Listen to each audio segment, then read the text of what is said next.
يا الله، اللهم صل على محمد وآل محمد. اليوم تم الإنجاز هاي المحمية إن شاء الله، كملت على آخر حبة، ما بقى بها أي نقص إن شاء الله.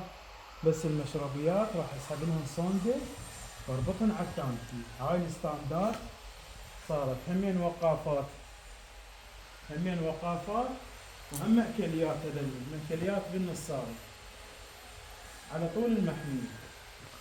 جماعة التعليقات انتم تقولون عنه احنا ما ندور انتاج وش اسمه، الرجال يحب يسويها بس للونسة، يعني المحمية هاي تعبان عليها بس للونسة. واللي يقولون يتعارك الطيور، لا لا حبيبي بار،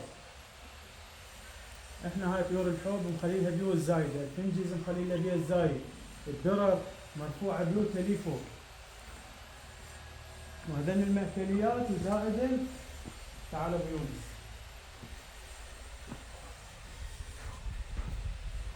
هاي فريت داير ما يدور مأكليات.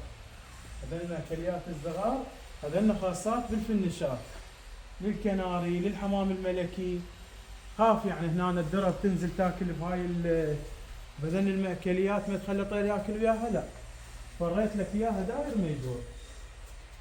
هاي داير ما يدور، هاي كلها مأكليات هذين الجو، هاي كلها مأكليات. وعندنا هاي صارت هنا همين، هاي شيل 6 كيلوات بالنص، صارت بهذا المكان حتى الطيور تاكل براحتها.